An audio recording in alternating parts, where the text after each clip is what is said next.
माहीत आहे. किरीट सोमय्या नवीन काय बोलत आहे? सगळ्यांना माहीत आहे की भाजपा ज्या प्रकारची राजकारण करत आहे त्यांना विरोधक नव्हेत. पंतप्रधानांनी भरे सदनामध्ये काय सांगितले होते की आम्हाला विपक्षमुक्त भारत पाहिजे, काँग्रेसमुक्त भारत पाहिजे. आणि पहिला भ्रष्टाचारचे आरोप लावायच्या, नंतर त्या लोकांना आपल्या बगलमध्ये संविधानिक पद द्यायच्या, त्यांना मंत्रिमंडळमध्ये सामील करायच्या आणि विरोधकांना ऊपर सवाल उठवायच्या. हे कसली राजनीती सुरू झाली आहे महाराष्ट्रामध्ये आणि देशामध्ये? किरीट सोमय्याने ज्या प्रकारे कल न्यूज चॅनलवर आपली बाजू मांडली ते दुर्दैवी होती.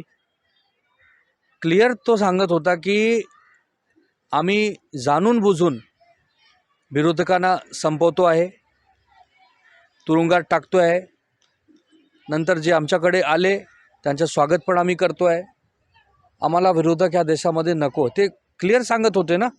तर हे दुर्दैवी आहे, दुर्भाग्यपूर्ण आहे. असा कधी झाला नव्हता राजकारणामध्ये.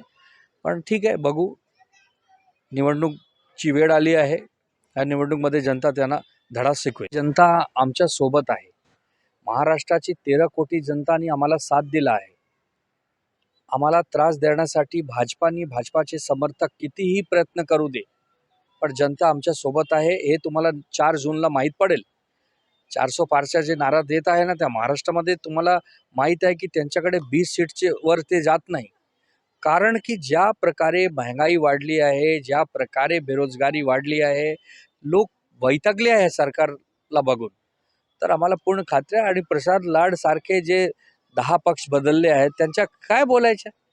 ते काय बोलतील?